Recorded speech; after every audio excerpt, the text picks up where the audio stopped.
Kitonde Katonda gwe nnyini buyinza tukwebaza olw'okututuusa nga tukyali balamu tukwebaza olw'ekirabo eky'obulamu ky'otuwadde nga tukyali balamu tukusaba ebiteeso byonna bye tunaateesa biveemu ebibala n'amakula ate tusaba buli atuuse wano era bye tunaateesa bimuyingire mu bwongo ate era n'amadda ga Samala ayita byaffe tugasaba gabeeremu emirembe na byonna bye tusaba tubisaba nga tuyita mu linnya ly'omutukuvu Samala Musoke eyamalibwamu byonna agulumizibwenga atenderezebwenga aweebwenga ekitiibwa amawanga gonna gamusinzenga amangu ddala namba 2 tugenda ku introduction amannya ni gy'ovudde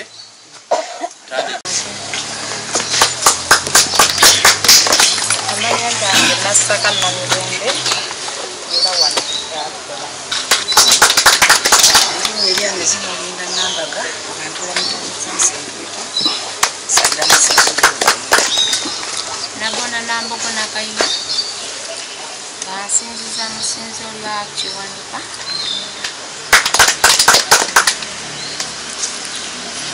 baweje nakayima bukiba ali mwana wa nanchinga nakagwa kiriza musinzo abalinako obuweereza musobola okubwogera erinnya Jjajja Mawejje Lubanga nante kabakyaza wano mu maka gano nansinza musinzo y'Ebugoma erinnya Semaga Ddungu nemukkiriza musinzo y'Ebugoma erinnya Sebwalidda Ronald yava mu Buyikwe district nkolera Lugazi mu buwangwa n'ennono Lugazi luddawo nze muwandiisi wa Buyikwe district Kassa Musaazi ndi mukkiriza Ebugomolwa erinnya Kabona Mugayiba Mweyana okuva mu ssinzi ery'omutukuvu Samala Musoke Ebugomolwa erinnya Gabunga Kibuuka kuva Gayaza ze ssentebe watulimu mu Kyankwanzi district Suna Lubowa General Secretary tuli mu Kyankwanzi omukkiriza mufumba musinzo lya Musoke Gayaza agulumizibwenga atenderezebwenga bingekitiibwa erinnya Bantu Kidungu Saabakkiriza mu Kyankwanzi agulumizibwenga atendezebwenga aweebwenga ekitiibwa erinnya Kabona Mukisa Kiwanuka Ndawula Saalongo nga mbeera Ntunda Shero era Ntunda Town Council Kyankwanzi district nga nze Kabona atwala enzikiriza y'obuwangwa n'ennono mu Kyankwanzi district wa district emabega ebeerayo nabbona wa district so saba maamu amirekaawo owubire abantu omukono kaseera kano nembeera n'omuwanika mu lukiiko olw'enzikiriza maama Nakayima Nambogo kyalo kaseera olukiiko olw'enzikiriza nga ono yanziririra yanziririra kati olwaleero luno tulina olukiiko lwe bayita organizing committee egenda okutambuza omukolo guno kuba y'ensonga saba buli bwetwanjula osigala waggulu sekitale olwaleero nyamba mangu ofisizeemu amannya ago bwe bakusoma ng'oyimirira waggulu kuba lwe lukiiko olutesitesi tutandise ne chairman Ddungu Bantraki oyo chairman organizing committee amupira mu bigere vice chairman Damulira Bamweyana General Secretary Mukisa Kiwanuka wa information Ddungu Semaga Treasurer Nambogo Nakayima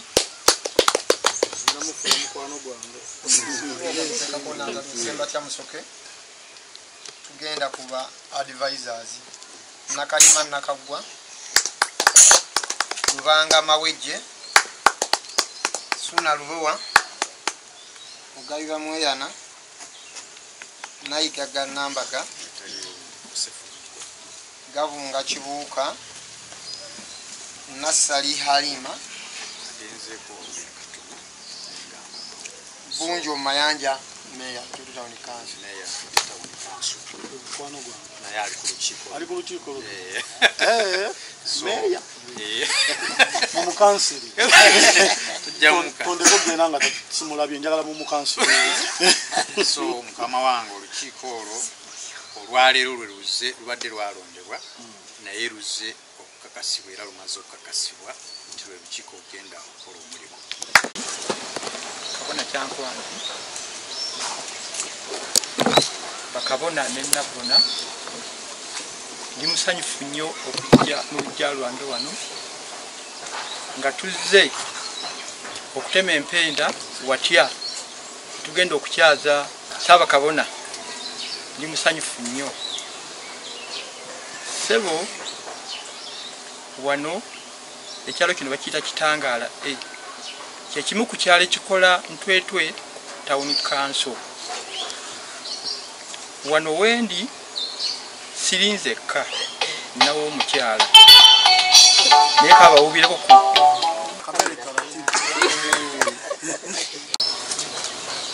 mu kitundu wano natuukiridde chairman w'ekitundu kino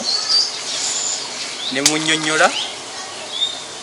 nanzikiriza okubanga tubeera mu kitundu kino tubeko wetuteesa ebigera okutwala maaso enzikiriza yaffe ey'obuwangwa n'ennono wamu n'okukyaza Ssaabakabona mu mwezi ogwokutaano. Taata Katonda sasi balaba kifo kino ekyetwetwe tuli basanyufu nnyo okubeera naffe ate tuli bamukisa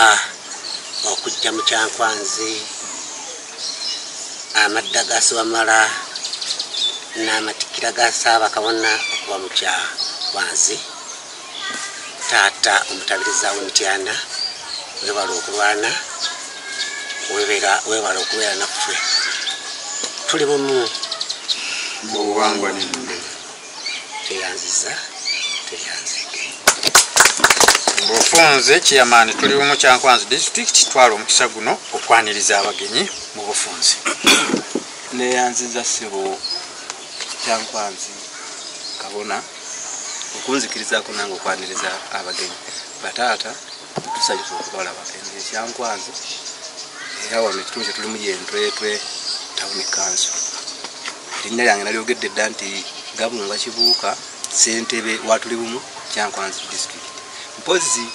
bye tuyinza okuwuliza olwaleero tubisuubira kuva gye muli tetulina bigambo mingi nnyo okujjako okubagamba titusanyusa okubalaba. Tutambula mpolampola netuddawo Kabona Kyankwanzi. Kabona Kyankwanzi omulimu gwateeka okukola kubaaniriza n'ekitiibwa ekyenjawulo. Sooka okwaniriza kitange mukama wange omutabiriza w'obutabiriza bwa Mityana nti nkwebaza weebala okukola omulimu era mukubiireko mu ngalo olw'omulimu gwakoze omulungi. Taata omulimu gwe wangamba gwego nagukoze era abantu n'abakunze ebajja balayire mu maaso go n'amaaso g'abagenyi baffe nti omulimu bagenda gukola era bankakasizza nti banywevu era bagenda gutambuza bulungi. So awo wennyini tetugenda kulwawo nnyo kubanga tubadde n'okwogera kwabiriza atubuuzeeko atubuulireko ate mu kifo ekyennyini yagenda otuyitira n'abagenyi baffe. Agulumizibwenga Mukama Katonda waffe atenderezebwenga bibenga n'ekitiibwa. Nsanyuse nnyo okuba mu kifo kino ssebo Kabona Matonda Kabona Kyankwanzi Kabona Mukisa Ssaalongo jjajjange awamu ne Ssaabakkiriza era Kyankwanzi ssebo ssentebe watuli bumu bakabona ne bannabona mwenna nsanyuse nnyo okuba nammwe mu kifo kino. Katonda wabajjajjaffe atukoze bulungi. Yenze omutabiriza w'obutabiriza bwa Mityana Ssenyonjo Ssaalongo Mukasa Kiwanuka ate era omukiise ku lukiiko olukulu I Council oluteekateekera enzikiriza eno. Nsanyuse nnyo okuba nammwe mu kifo kino ssebo weebale okukunga kubanga ebintu bibadde bya mangu bya nnaku bbiri naye okoze bulungi okukunga olukiiko luno okukola enteekateeka olw'okwaniriza amadda gajjajjaffe Ssewamala ate n'amatikkira g'empologoma jjajjaffe Jjumba Lebo wali gaweesa agalibeerawo ng'ennaku z'omwezi 23 n'24 omwezi ogwokutaano omwaka guno ate nga mwe muli n'ebiti ebyenjawulo omuli okugatta abagole nga nange yennyini ndi mugole basibu ne banyako mukirako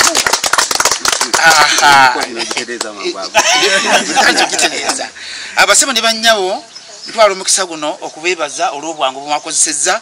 ate nenyaniriza bajjajjange mu kitundu kino ekyekyankwanzi mu bbendobendo eryampeebwa ebbendobendo lino eryampeebwa ng'omutabiriza sebo basebo abagenyi baffe n'abagenyi baffe abali wano ndi mu disitulikiti 5 esooka Kyankwanzi Mwentuula eyokubiri Kiboga Kasanda Mityana ne Mubende era Sewamala jjajjaffe bwe yateesa okukkira mu kitundu kino yakkira waffe Mityana era nakkira ewaffe Kyankwanzi ewaffe Ntwetwe ku kisaawe ekikulu ekya Town Council basebo ne bannyabo tutwala omukisa guno okwebaza Katonda Namugereka olw'ebirungi bye yatugonnomolako olw'amadda g'omutukuvu Sewamala Musoke ne Maama Naamala Namusoke ate nange ng'omutabiriza mu kitundu mwenzaalibwa okukubirwamu ebbona eyo nsonga nkulu nnyo nnyini ddala basebo ne bannyabo situjja kulya budde nsaba okubanjulira abagenyi baffe bano asooka ye jjajjange omulangira Kiweebwa Kubo azze okwongera okwetegereza olukiiko luno olutesitesi ku butabirizi olwa disitulikiti sebo tukwaniriza omulangira Jemba Kiweebwa Kubo yono bakulu bange mumulabye akati ne tujja n'omulala jjajjaffe Serugo Kaliisa naye ali naffe mu kitundu kino bano be bamu ku batesitesi ab'omukolo guno okuva ku ntikko waggulu nga bwe guli omukolo ogw'amadda era n'amatikira jjajjaffe empologoma ya Sewamala ebisigadde bajja kubyogera mpolampola ono ye munnamawulire w'enzikiriza y'obuwangwa bwaffe n'ennono era naye azze gye tuli okwongera okusaka n'okutwala ebyo bye batumaze okusalawo mu ngeri enteeketeeke obulungi jjajjaffe erinnya ajja kulyogerako ndyerabidde si lyangu nnyo naye ali wano naffe tubaaniriza nnyo nnyini ddala bigambo tulina bitono ate era nga bikulu olw'obudde kubanga tugenda sebo nja kusaba obuuze ku bantu baffe bano Nobagala. Bwana. Akubireko bungala. Neyanzanyo neyanzenge. Ndi musanyufu nnyo okutuuka ko wano. Okusookera ddala njagala okwebaza Semaka n'omukyala abatukkiriza okutuula mu lujja luno mu meeting esoose ku nteekateeka y'amatikkira ga Ssaabakabona w'ensi eno Jumba Luwali gaweesa era amadda gajjajjaffe Sewamala. Akakano njagala okutwala omukisa guno eri Ssaabakabona mu kanyomero ako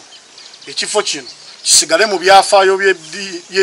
by'enzikiriza y'obuwangwa n'ennono nti we twali tugenda ekyankwanzi mu madda ga Sewamala we watuula olukiiko olusooka oba anaasimbawo muti ekijjukizo ekyo kisigale mu kyankwanzi.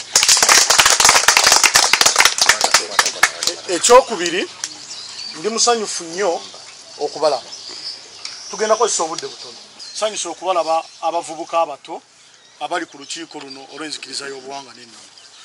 Kindaze nti nno mukyayina abavubuka abato bangi be mukulembera. Mu kunyweza enzikiriza y'obuwangwa n'ennono mwongere okuteeka amaanyi ku miti emito egigenda okubeerawo nga tuvuddewo egiribeezaawo abalala nga nabo bavuddewo tusobole okunyweza enzikiriza y'obujjajja. Nyina amawulire amalungi genjagala okubatuusaako okuva mu nsi yonna. Ensi yonna eri mu kutabuka, eri mu kuddayo ku buwangwa bwayo. N'olwekyo akanyumiro ke mulimu keeyongedde okwanguwa okutuusa obubaka bwe muli mu kutuusa eri abantu. Njagala kubategeeza nti ensi yonna eri mu kudda ku buwangwa bwaki? Abantu bali mu kwabulira abantu bazungu.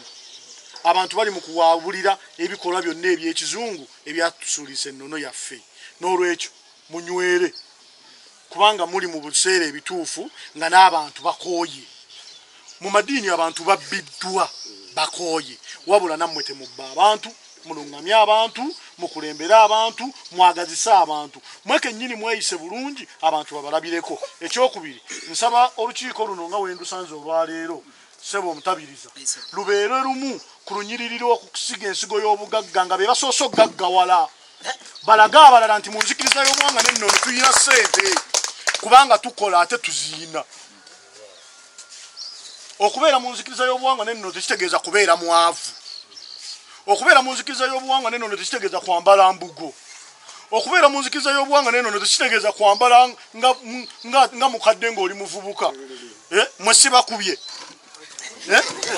Enyambala gye nyambaddemu mugiraba. Enyambala eri simple ng'ate ya bbeeyi. So tekitegeeza mbu nno nyina kubeera kwekubagiza ku lw'okuba ndi muvubuka mu nzikiriza y'obuwangwa n'ennono. Mu nzikiriza y'obuwangwa n'ennono tulina okubeera nga tuli smart. Woba oyambadde kivubuka yambala oggumire nga wenzigumidde. Woba oyambadde ng'omusajja ow'obuvunaanyizibwa yambala. Woba oli gentleman yambala nga kaliisa. Noono muvubuka mulabe taggumidde. Tekitegeeza mbu tetulina kunyirira. Tulina okukola ki? Okunyirira. Ku nteekateeka eno egenda mu maaso ku lw'okuba obudde tulina butono. Enteekateeka egenda mu maaso tuli olukiiko lwa iCouncil lwetegefu era luli wamu n'enteekateeka zonna ez'amadda ga Ssewamala. Era mmanyi nti omutabiriza akimanyi nti tutambulira wamu. Yensonga lwaki Ssaabakabona Jjumba aligaweesa atusindise tutuukeko wano we muli. Twagala kubategeeza nti tubadde tetwagala kujja. Kubanga enteekateeka enkulu etuleese yakugenda kulaba maleediyo agali mu areas zino zonna okudda e Kampala nga galanga amadda ga Ssewamala era okutandika ne wiiki ejja. So tuli mukunganya budget tusakule. Twagala mubeere ku ground nga mulanga. Naye nga amaleediyo gye mutali balanga. Ng'obulango bwetinta. Amanya abantu bamanyira abantu bazze babamanyira mu nzikiriza eno. Njagala bamanyeko we bakoma. Nti gye babamanyirira gye babalowooleza sige mu tuli mu kugula programs ez'enjawulo ne airtime ku maleediyo nga mulina omutabiriza twagala mugende ku maleediyo mukowoola abantu. Space yammwe mwegazaanye mu nteekateeka y'amadda ga Ssewamala. Mukole eki? Mwegazaanye. Nabadde ku lukiiko lwa iCouncil nga abakulu banjula engeri gye mukozeemu enteekateeka y'okuliisa abantu. Nasoose n'ensanyuka. Ne ngamba naye ate nga mukoze nnyo ng'obutabiriza. Naye namaze ne ngamba naye ate abantu nga mukyayina emmere tono mugenda baliisa ki? Kubanga tusuubira abantu abagwa mu mitwalo 5 mu kisaawa awo. Wano entwetwe nze mmanyiiwo naakakolerawo ne Jose Kamiliyoni. Nze naleetawo Kamiliyoni awo. Nansoloozawo omutitimbe gwa ssente ne ngenda e Kampala temwabalaba abaaliyo. Ssente tuzisoloozanga. Tekitegeeza nti nno okubeera mu buwangwa n'ennono olina kuba baavu. Tuli bakozi ate tuli bagagga. Mulangira Ssuuna nsanyusa okulaba nze ndi musajja mulangira. Nze ekkubo nsibuka mu Ssekabaka Kikure e Kaaliiti. Olubuto si lwa bwereere. N'olwekyo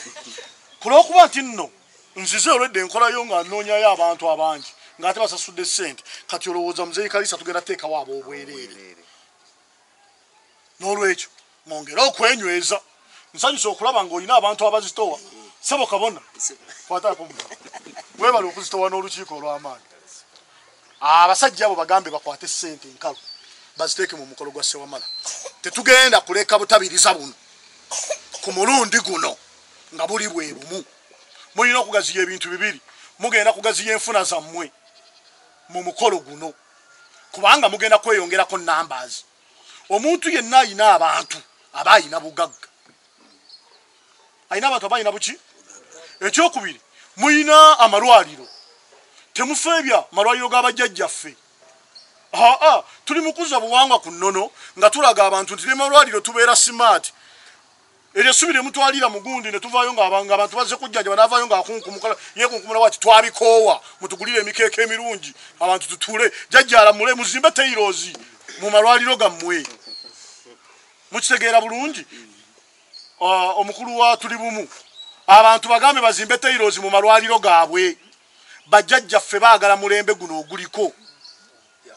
Ekyokubiri mukole business cards abalina amalwaliro. Audience gye mugenda okubeera naye entwetwe mugiwe business card. Bajje bajjanjabwe kubanga balwadde. Bajje mute emikisa gyabwe bajjajjabwe babagulire amakubo. Bagambe nti nno nasisinkana omuntu ono mu lukiiko lw'ekyankwanzi omwana wange eyali amaze ebbanga nga mulwadde omuntu ono ye yamuwonya.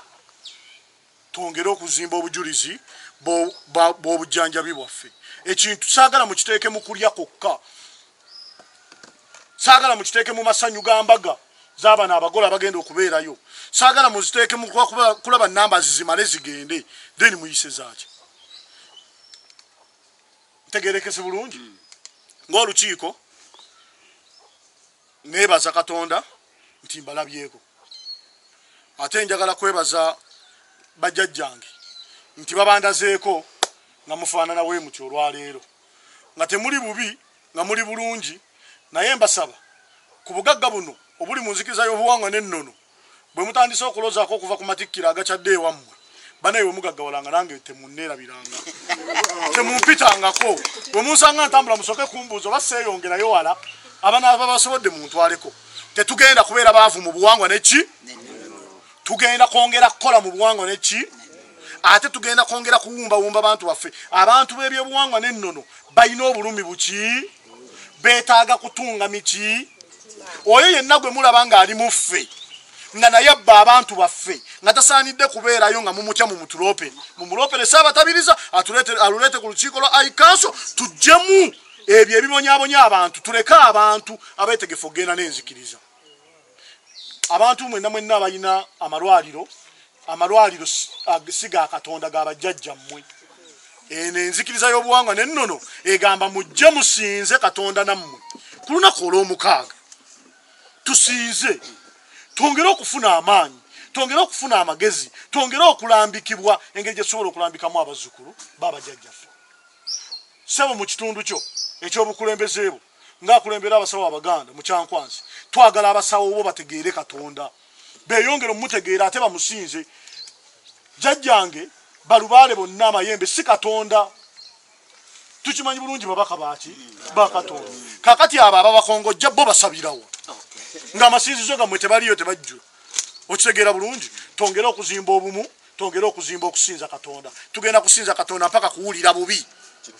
ate kulw'okuba Katonda gwe tusinza atwanukula ng'ayita mu bajjajjaffe nga nkyamako bukyami simanyi oba wano waliwo embuga nenkyamako neŋŋamba jjajja wano nga waganye n'agamba kolawo oti gwe ugamba abantu tebagenda kuwona olaba badde basinza nga tebanukulwa nga bagamba saba naye nga toyanukulwa naye wano woogenda n'osaba n'ofuna kitegeeza abantu tugenda kweyongeraku abantu balina ekifu ku maaso nammwe babalabanga basitaani bagamba mukulembera enzikiriza ya sitaani si kyekyo abantu tuzze mu twetwe kubajja kifu ku maaso kubalaga nti tusinza Katonda mu buwangwa bwaffe tugenda kubakuŋŋaanya tugenda kubaliisa mu myoyo tugenda kubaliisa mu mubiri tugenda kubaliisa kubanga engeri gye mweteeseteeseemu nze ndabye mubasobola okitegede bulungi bamwegaanye bagambe si waabwe Yesu muki muddugavu baba bamwezigambe amanya ge baba babagazzeeyo tugenda gazzaayo saaba kabona gye agenda kubazzaayo ogenda kuwulira okuyuuguuma wano tugenda kuyuuguumyawo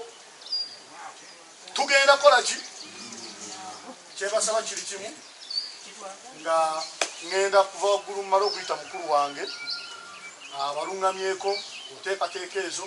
enjagala kubategeeza nti ennaku ebbiri mu kisaawe entwetwe zinagenda okutuuka nga event kwe mugenda okusinziza emazeewo ennaku bbiri eventi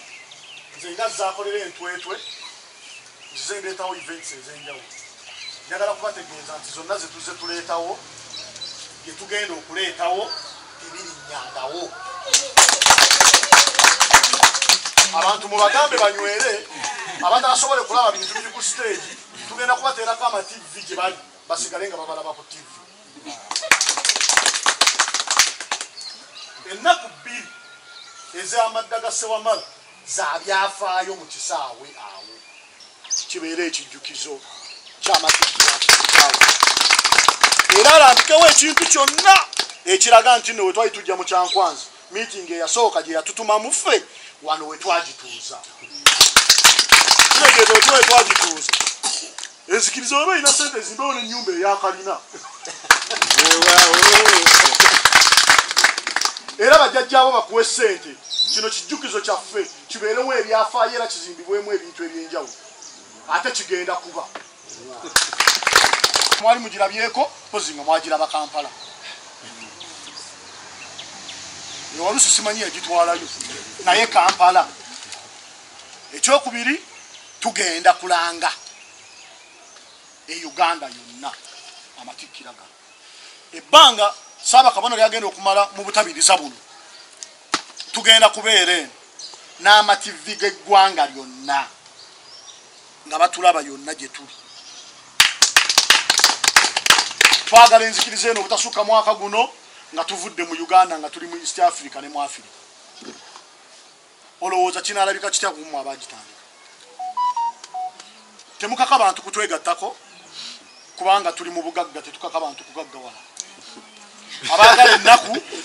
basigale mu madiini gaabwe bave ku bujjajjaabwe wabula we musanga abatayina naye nga bakooye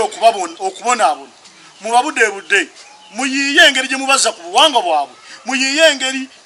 gye musobola okubalambika okulaba nga bategeera obujjajjaabwe kubanga we banaategeera bagenda kubayamba ssebo omutabiriza okutegeeza abalala mulangira Jemba kiweewa kkubo ndi kabona muzikiriza y'obuwangwa n'ennono era ntuula ku high council etwala enzikiriza eno ndi ku lukiiko olwa task force olutegekera enzikiriza eno era olunoonyeza enzikiriza eno obugagga n'ensimbi njagala okubategeeza nti amaanyi tugayina tebabatiisatiisa buli ekigenda okumaaso nga kibatiisatiisa nti simanya poliisi gasi oyo obuyinza tubuyina obuyinza tukola ki amadiini gatulwanyisa tegatulwanyisa nga gayita mu security anaatulwanyisa yenna mu security mumugambe nti nze mugambye tujja kumwabya ate tujja kumugoba kubanga gavumenti tutambula wamu nayo tetuli balabe baayo Nvudde Kampala Saba Kabona abatumidde atusindise n'atusaba tubagambe nti mwebale kutambulira wamu nanzikiriza ya bujjajja ebigambo ebisinga muto wange onabyogedde nze nava mu bulokole nalokoka nkyali mwana muto nnyo mu 1989 kati ekiri eyo kyonna kikola ki nkimanyi enkola yaayo njikola ki tuyina omukisa nti olwaleero abantu abasinga obungi bakooye kyensobola obagamba bali wano nti muli mu kiseera ekituufu abantu nga baki bennyini bannanyini bakuŋŋaanya babakoze ebikolobero bwe bamaze bibakola bo bennyini ate batandika okulwanagana nti kati katugeze abasumba bamusinga okuwulira Kampala abanene omukkirizo kati endiga yeeno tekkirizibwa kugenda wa naye gwe bagamba gwe basinza ali atya endiga eno tegenda wa ono akulembera endiga omusumba yalwanagana n'omusumba aluwa kakati bwe omugezi awo wennyini wekola ki weyingirira eyo gaapu togitta ogattawo ki ngatte olwaliro tuli mu kiseera ekituufu nti amawanga kati waliwo pulezidenti wa Ivory Coast eyawangudde Bufalansa yagigobye ne sente zaayo ayagala basigaze ebyabwe olwaleero kati n'abazungu bennyini batandise okwegana nti Yesu si waabwe Yesu muddugavu kyokka nga amannya ge baatuleetera gajja mu linnya lya Yesu kakitegeeza omuntu agenda kutandika okutegeera nti kakati oli yandeetera erinnya lino ate agamba oli tamugiraki tamumanyi kakati gwe awo okola ki woyingirirawo n'otereeza embeera oba bwe nasigala nga ate eri bwetyo nga tewali ate akumakuma bantu bajja kuba basigadde mu bbanga kati bava eri bakole ki bakyuke badde eno ava eri ngadde nakutongera okunyweza ki okunyiikiza ekigambo tugenda kuteekateeka omukolo guno mu ngeri etabangawo oba etalabwangako mu nteekateeka y'omukolo guno gibadde gikolebwa ne guno twagadde gufuukemu ogw'enjawulo gutya nti omulokole bwe yali ajja wano alina amadiini ge yasangawo naye yagawamba atya yakola marketing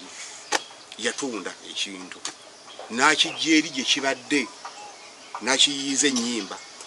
n'akiyiiza ebigambo n'akiyiiza enjogera empya buli kimu kyonna kyonna ekirungo kyonna n'akikola ki kati na bano be yasangawo ne batandika n'okutuuka ate omukoppa ne bakyusa mu nnyimba ne bakyusa mu mbuulira ne bakyusa ebintu byonna kati ate kompitito omupya gwe bakola ki gwe batandise okukoppa kati olwaleero twagala naffe tuveeyo eri gye tubadde wiiki ndowooza nga 2 zibadde 2 oba 3 twakyalako mu Bulange ne tusinkana minisita w'ebyobuwangwa bwe yatulaba yasooka kwebaza kimu nti bannange mwebale kunyirira mbadde mmanyi abantu bengenda okulaba wano nga bagenda kujja bambadde obukanzu bambadde embugo enkadde nenyini ngaali mu kutya agenda kuswala abantu bakola ki kati Ssaabakabona yali yambadde suuti ngambadde ekanzu ataddemu ne basikooti nagamba muyina ne basikooti nagamba nti kino olwaleero kyemuliko kyekisinga amaanyi mu ggwanga naye kyemulina okulwanyisa ye sitigima be bantu okubeera nti batya nti nze kennyini bwe nvaayo eri ekiro nenzija nensiba ettayi yange nentekako ekkooti ne bwontemako omukono sobola kukkiriza nti yenva naye nga ffenna gye tukola ki kakati abantu beetaaga bannyonnyola bunnyonnyozi kuba buli omu akikola ki kati okugeza buli muntu ayina eddwaliro tujja diyita ddwaliro olunaku afuna abantu abataka wansi kale wa 3 oba 5 namalako omwaka gujja mulamba naye ng'abantu bali mu mitwalo abakola ekyo golowooza abantu abagendayo bavaawo abantu weebali kati bantu kubannyonnyola bunnyonnyozi ne bamanya nti ekintu kye balina tekiswaza kati olwaleero waliwo ekintu kyengezaako ennyo kye balya embizzi bwewatuukanga mu trading center wonna bagiragiriranga eyo wabbalibbali bwe batyo ng'era n'omuntu atunda embizzi ne bw'omusanga bwotyo omumanya enfaanana gyakola ki kati olwaleero be bamu abasinga okuvuga emmotoka ez'ebbeeyi abasinga okubeera awalungi abakola mu bifo bisinga okubeera ebiyonjo kubanga n'abajjawo tebakyekweka kati nakino ekintu tukikole bwe tutyo nti ekibadde ekyokwekweka eri kidde butereevu mu musana kyekisinga okubeera n'abantu ki enzikiriza yesinga okubeera n'abantu abangi lwaki nti amadiini gonna bw'ogagatta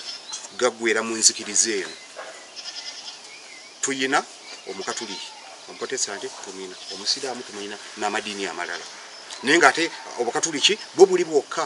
kati ate tuyinayo abantu oprotestanti tuyinayo ki abantu mu balokole tuyinayo abantu kitegeeza bw'ogattagatta nambaazi enzikiriza yesinga ki yesinga nambaazi yesinga abantu bonna olutalo lwe tuyina lwe lw'okunnyonnyola ki abantu kati tugenda kukyusa ennyinyonnyola tugenda bali gye bannyonnyolera abantu baabwe ze radio ze social media eno ze tv kati tutandise ne tv ne radio ey'ekiboga tugenda kukuba obulango olunaku obuli mu 10 buli lunaku tugenda kuteekako n'ennyimba byonna tugenda bisasulira buli radio gye tuvaako tuleka tumaze okujjuza buli kintu tugenda kubeerayo n'eddakiika 20 buli lunaku eddakiika 2 nga zinnyonnyola obuwangwa n'ennono kigenda kuva gye kibadde ng'omuntu osanga abantu kati tugenda kubeera ku radio tugenda kwetooloola bwe tuva wano tugenda kuyima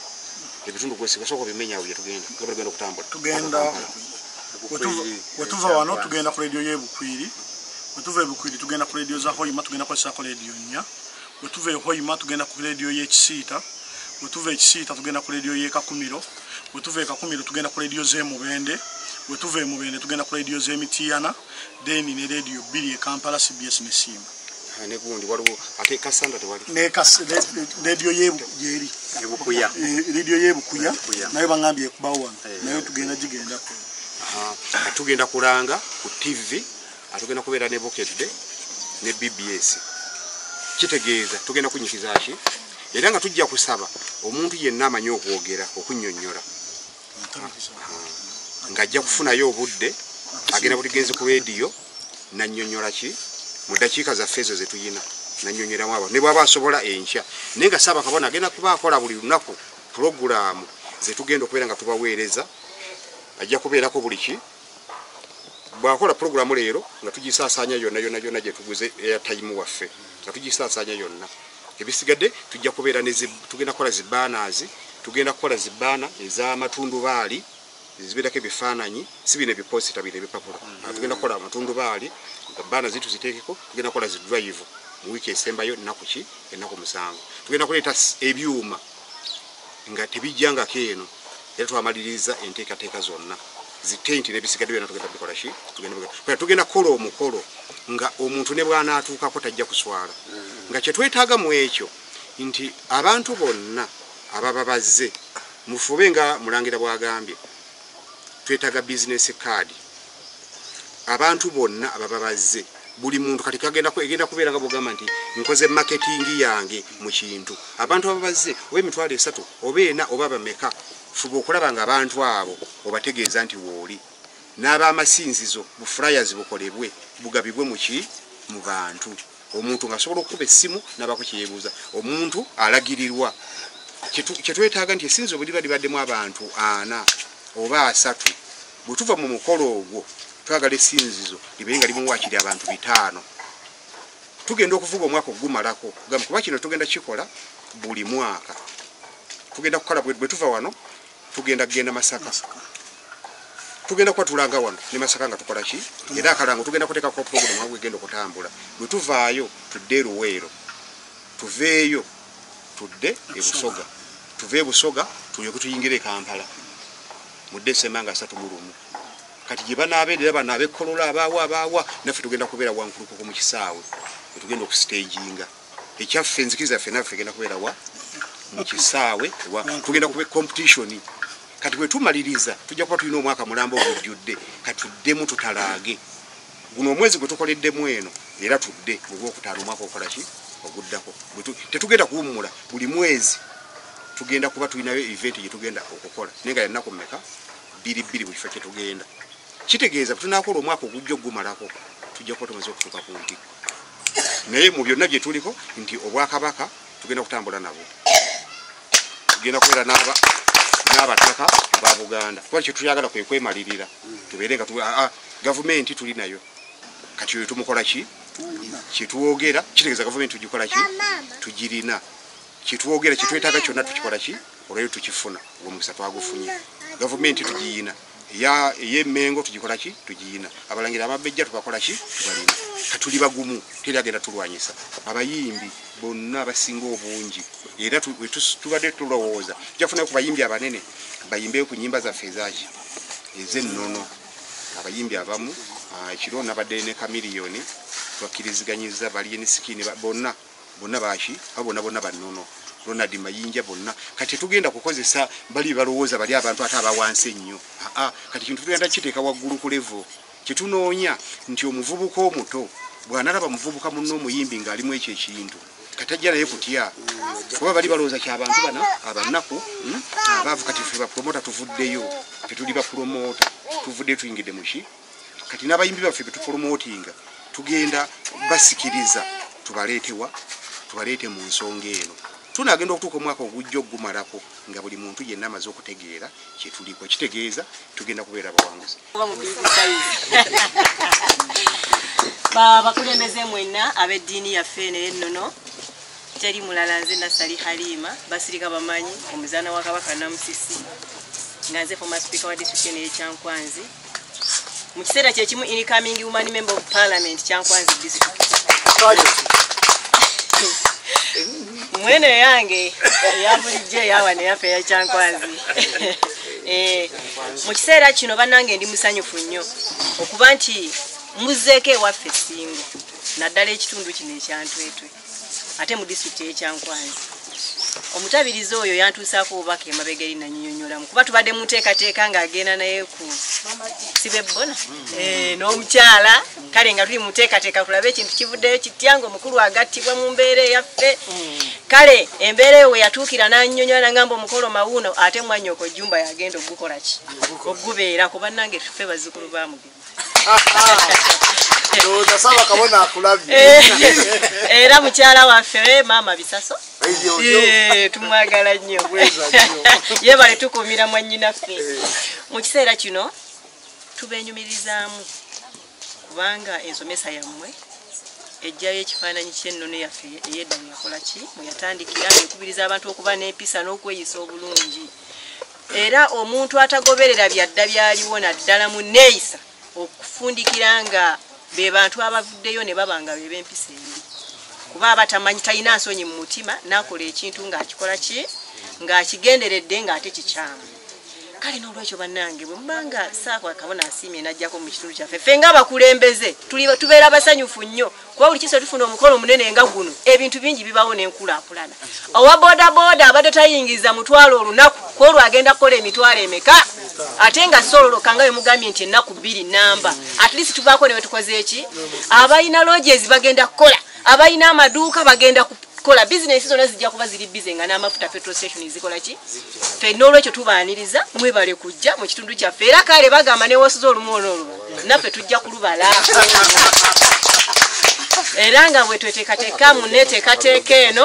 era nsabira ddala nti nga bwe mugenda okukuba obulango mu bantu baffe ab'enjawulo n'ekitundu kyaffe beeteeketeeke abantu beeteeketeeke n'akasente bongere mu bizinesi bakole buli kimu ate naffe bannange twetwe eno nga mujjaba tulina population y'abantu bangi ekisawe kyaffe ekyo ekyekisojjo kye mugenda okubaako kikuŋŋanya abantu baki ate kinsanyusizza nnyo nti gavumenti olwedde ekikola ki ekimanyi era bannange ffe tuli basanyufu nnyo ku nsonga eyo ate mwebale kutambulira wamu ne mutababeyo kyewaggula ng'abalala kuba oluusi twalitidde okubeegattako naye okuba nti mweyisiza bulungi temubadde bakyewaggula ng'afe abakkiriza mu gavumenti eyo ate mutwongedde ettutumu neki n'amaanyi ng'abakyala baffe emirundi egisinga kugombole n'okola ng'owamawulire n'okulungamya olukiiko njogera nnyo ku nnyambala bwe tuba tujja mu mikolo ng'egyo egy'ennono twambalenga bulungi era nkubiriza n'abanajja bonna bakyala bambale bulungi alina gomesi gisuule mu gomesi teba ya layisi ne bwe manyambadde ya mutwalo gumu na kitundu bwe ngattagatta ne luuzi n'ebikoyi mbeera mu mitwalo 10 sina kindi n'okusingawo kale n'olwekyo nkubiriza abakyala bambale bulungi besibe bagumire bambale bulungi alina sikaati yambala empanvu tufeeyo nga tuli bulungi nnyo ddala naye nga tulina essanyu lingi nnyo n'olwekyo era tusaba enteekateeka zino nga bwe zivuddeyo okuteekateekebwa n'ennambika zonna zirambikibwe bulungi abantu baffe babe nga bakola ki nga bakimanyi tweyanze nnyo tweyanzege bannange tuli basanyufu nnyo nnyo nnyo simanyi na kye nnyinza kwogera lwakuba omulala saamutegedde erinnya naye mukulu Serugo neyanziza nnyo ebigambo bibadde birungi nnyo mwannyina ze mumutulabira ziramuzeeyo amawanga gonna agamusinzenga mu nnimi zaago weewaawo emirembe n'okwagalana bisigale nga muffe ebbanga lyonna kusaasira n'okusonyiwa biva eri Mukama Katonda kansoka okussa ekitiibwa mu jjajjaffe empologoma ya Ssewamala jjajjaffe Jjumba Lubowa Aligaweesa Ssaaba Kabona w'enzikiriza y'obuwangwa n'ennono ssebo ab'enzikiriza mwenna ey'obuwangwa bwaffe n'ennono Tourism Face tuli wano ng'omutabiriza obutabiriza bwa Mityana Ssennyonjo Ssaalongo Mukasa Kiwanuka luno lwe lukiiko olusoose okutuula mu kitundu kino okutema empenda zonna okulaba nga enteekateeka zonna ez'amadda ga jjajjaffe omutukuvu Ssewamala n'amatikkira g'empologoma ya Ssewamala jjajjaffe Jjumba Lubowa Aligaweesa gatinta wano mu Kyankwanzi era wano mu Ntwetwe wakati ku kisojjo ekya Ntwetwe Town Council bassebo ne bannyabo tubakoola mwenna abakkiriza abali e Busoga abali Kabale abali mu bitundu eby'enjawulo era n'enkubiriza batabiriza bannange mwenna mu mabendobendo ag'enjawulo nga bigali 7 okwongera ttutumo mu kunnyonnyola ensonga eno ey'amadda era n'amatikkira g'empologoma ya Ssewamala agalibeerawo ng'ennaku z'omwezi 23 n'24 wano ku Mutala Ntwetwe era ku kisaawe ekya Kisojjo mu bbendobendo lino erya Mityana tubayita n'essanyu lingi nnyo okujja okwetaba naffe mu nkuuka eno ey'okukwaniriza jjajjaffe Ssewamala era n'amatikkira g'empologoma ya Ssewamala jjajjaffe Jjumba Lubowa Aligaweesa mbayise n'omukwano agulumizibwenga atenderezebwenga aweebwenga ekitiibwa amawanga gonna gamusinzenga mu nnimi zaago weewaawo emirembe n'okwagalana bisigale nga muffe okusaasira n'okusonyiwa biva eri Mukama Katonda agulumizibwenga atenderezebwenga aweebwenga ekitiibwa amawanga gonna gamusinzenga mu nnimi zaago weewaawo tussa okussa ekitiibwa mu pologoyama ya Ssewamala Jjumba Lubowa Aligaweesa ssemuli w'ensi eno era omukulembeze w'enzikiriza y'obuwangwa n'ennono ku lukalu lw'omwana w'omuddugavu era nga nzisa ekitiibwa mu pulezidenti general w'abasawo b'ekinnansi Maama Ssenga Kulannama nga nzisa ekitiibwa mu batabiriza b'eggwanga lyettu Uganda chairman w'abakabona mu ggwanga lyonna ne bakabona ne bannabbona mwenna bassaamu ekitiibwa koze erinnya n'eddoboozi Kabona Mukisa Kiwanuka Ndawula Ssaalongo nga nze Kabona atwala enzikiriza y'obuwangwa n'ennono mu Kyankwanzi district ntuusa omukisa guno eri bakabona ne bannabbona abatabiriza bonna abajjajja b'abaana abakkiriza mwena abasesa abakumamu abeetoolodde eggwanga lino Uganda awamu n'olukalu lw'omwana w'omuddugavu okubakunga n'essanyu lingi nnyo okujja mu disitulikiti yange y'Ekyankwanzi okukuza amatikkira ga Ssaabakabona awamu n'amaddaga g'empologoma ya Ssewamala omukolo ogenda okubeera mu Kyankwanzi mu Gombola Town Council y'Entwetwe mu ku kisaawe eky'Ekisojjo mbakunga mwenna nti mujje mu bungi tubugirize omukolo gubeerewo n'amaanyi mu Kyankwanzi ennaku z'omwezi nga 23/24 omwezi ogwokutaano 2024. Katonda w'abajjajja ab'empeera omukisa okwagala kubeere gye tuli okusaasira n'okusonyiwa tubuddize oyo nannyinibo empologoma ya Ssewamala agulumizibwe nga atendezebwe nga awewenga ekitiibwa amawanga gonna gamusinzenga mu nnimi zaago Katonda w'abajjajja abampeera omukisa. Gabunga Kibuuka ssentebe wa Tuli Bumu Kyankwanzi District tusiimye nnyo okuba nga tuweerezeddwa abakulu okuva ku kitebe ekikulu ekirowooza mukono era nga nze ssentebe wa Tuli Bumu nkubiriza nnyo abasawo bange ab'omu Kyankwanzi mwenna mujje ku mukolo ogw'amadda g'empologoma ya Ssewamala okugenda okubeera mu Kyankwanzi Entwetwe ku kisaawe eky'Ekisojjo. Ate nsiima nnyo bakama bange Ssenga Pulezidenti Jeno waffe Ssenga Kulannama ne Ssaabakabona Aligaweesa Jumba Lubowa kitaffe mu Katonda mbeebaza nnyo ate ne mbasabira nnyo okuba nti amatikkira gano ag'omulundi ogw'omusanvu mwebale kubanga musiimye ne mubanga musitukira wamu okubanga mujja mwenna mu Kyankwanzi District nga ndi ssentebe gwe mulundi gwagenda okubeera omubereberye olaba nga abakulembeze batubimwa b'okunaaswa no bonna bajjako mu Kyankwanzi nga nze ssentebe kijja kunsanyusa nnyo ate ng'era ndaba ne Ssaabakabona ng'azzeeko mu Kyankwanzi n'ekisuubizo kye yansuubiza nti bw'anatukako mu Kyankwanzi ajja kutukako n'ewaka ewange kyensuubira nti nga empologoma etuuseeko ewange n'ensabira omukisa wamu ne maama Ssenga Kulannama sijja kusigala kyekimu ate neebaza nnyo n'abakulembeze abalala nga sipiika wa Tuli Bumu teekako General Secretary oteekeko abakulu betutire nnyo okusinkana ekirowooza kubasaaka ajjayo omulundi gumu Bakabona abaana bange ab'omu Kyankwanzi Gayaza waliwo Nabbona ne Kabona abali mu kusaba neebaza nnyo ab'ekitongole kya Itaje abagezaako okuzimba abaana abo manyi nti nga bwe nayogera nga ndayizibwa era nga ntuuzibwa ekirowooza sijja kulyamu mpologoma lukwera sijja kumutiiririra bweza nnyo bweza ddala atenderezebwenga agumizibwenga awebwenga ekitiibwa amawanga gonna gamusinzenga mu nnimi zaago wewaawo. Erinnya nze Damulira Bamweyana nga nkolanga Region Coordinator w'abasawo ab'ekinnansi mu kibiina ekya Tuli Bumu era nga nkulembera edistrict 4 okuli edistrict y'e Kakumiro y'e Kyankwanzi y'e Hoima wamu ne district y'e Buliisa.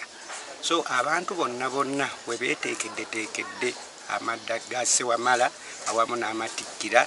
gagenda okubeera mu Kyankwanzi ku kisaawe Entwetwe kuba abasawo tutulina abayitirivu bangi nnyo bonna beeteefuteefu okubeerawo ku mukolo ogwo. Gwe nga Regional Coordinator oyina abasawo bameka b'okulembera nabo? Budde buno nsuubira nti district esingamu abasawo abangi mu district kuzentwala district ey'e Kyankwanzi ewereza ddala abasawo nga 8. Ogattako district y'e Hoima eri mu basawo enasembayo okumanya nga eri mu basawo 600 abaali abawandiise. District y'e Buliisa nakoma okumanya abasawo be nafunayo nga bali mu basawo wakati w'ebitaano kuba nti district y'e Kakumiro tebanampa bulungi ebiwandiiko byayo abasawo obungi bwabwe wabula nga we tugezaako bateekateeka bonna basobole okubaawo omukolo ogwo.